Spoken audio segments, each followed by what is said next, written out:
You sit at the desk the night before the exam. Papers everywhere. The pen stops mid-air. You tell yourself you'll just reread everything once. The notes aren't wrong, just messy. Headings half-written, arrows pointing nowhere. You flip pages faster as if speed might organize them. Your phone lights up, a reminder. You don't open it. You turn it face down. It still feels loud on the desk. Earlier today, a few students packed up early. Chairs slid back. No rush. They walked out without checking anything twice. You watched their backs, straight, relaxed. No whispering, no last-minute jokes. Just leaving, like nothing urgent was waiting. You stack your papers neatly now. It helps for a second. The pile looks thinner. The feeling doesn't change much. You reread the same paragraph. Halfway through, you realize you don't know when you started reading it again. You exhale. Shoulders drop. That small release feels earned, like progress. You pause, letting it last longer than it should. The clock hasn't moved much. You check it anyway. You do the math again. There's still time. Enough time, you think. The pen taps twice. You stop it. Silence feels heavier than the tapping did. You shift in the chair. The highlighted lines look important. You stare longer, waiting for them to explain themselves. They don't. You close the notebook, then open it again, not fully. Just enough to feel like you didn't give up. Your eyes sting a little. You rub them. The room comes back into focus. Nothing in it has changed. Your hand hovers over the page. You think about adding something, anything.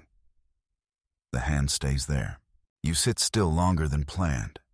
The desk looks familiar now, almost calm. That calm makes you uneasy. I remember one afternoon. Not dramatic, just quiet. Class ended early. I stayed seated while others stood up. My shoelace was loose. I noticed it too late. I bent down slowly, more slowly than needed. Chairs scraped back, bags zipped. I stayed there, fingers on the lace, waiting for the noise to thin out. When I looked up, most seats were empty. The room felt wider.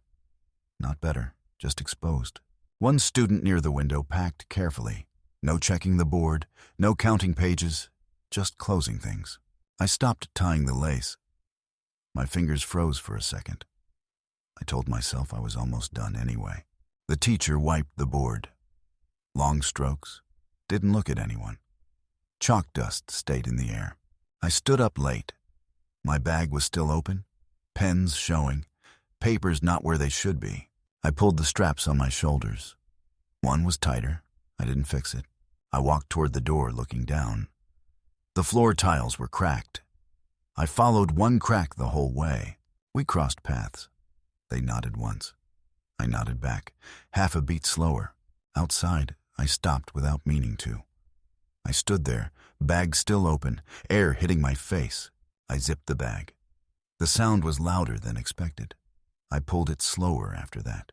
The student was already walking away. Not fast, not slow, just moving. I stayed there, hand on the zipper, long enough to notice I was in the way. Later that night, I sat again. Same desk, screen open, light hitting my face at a bad angle. I scrolled through notes. Slower now.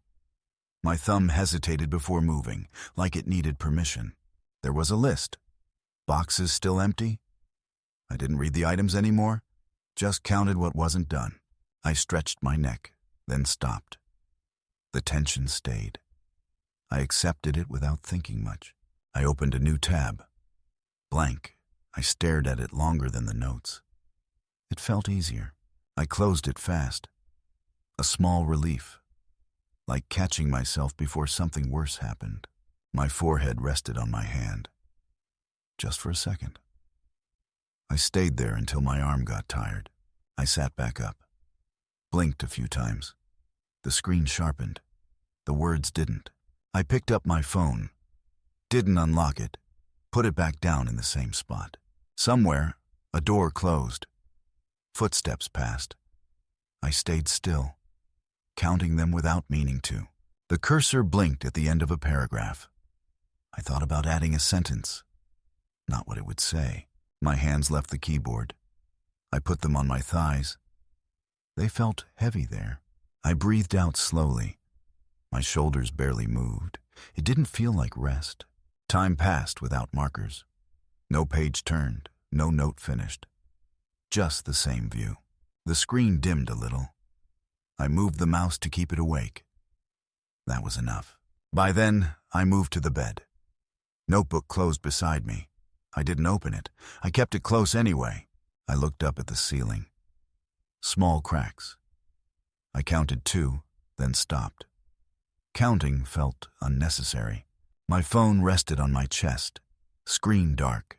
I felt its weight each time I breathed. My thumb hovered. I thought about checking something. Not messages, not notes. Just something else. I locked the phone without opening it. The click was soft, quieter than expected. I turned onto my side. The notebook slid a little. I stopped it with my elbow. I closed my eyes. Opened them again too fast. Sleep didn't feel close. My hand adjusted the blanket. Halfway through, it froze. I left it uneven. Cars passed outside. The sound stayed steady. I followed it until I lost track. I sat up a little, then lay back down. The movement felt pointless. The edge of the notebook stayed in view. I didn't look at it directly. My breathing got shallow. I noticed it. I didn't change it. My hand reached out. Stopped short. The distance stayed the same. I turned my face toward the wall. The room went quieter from that angle.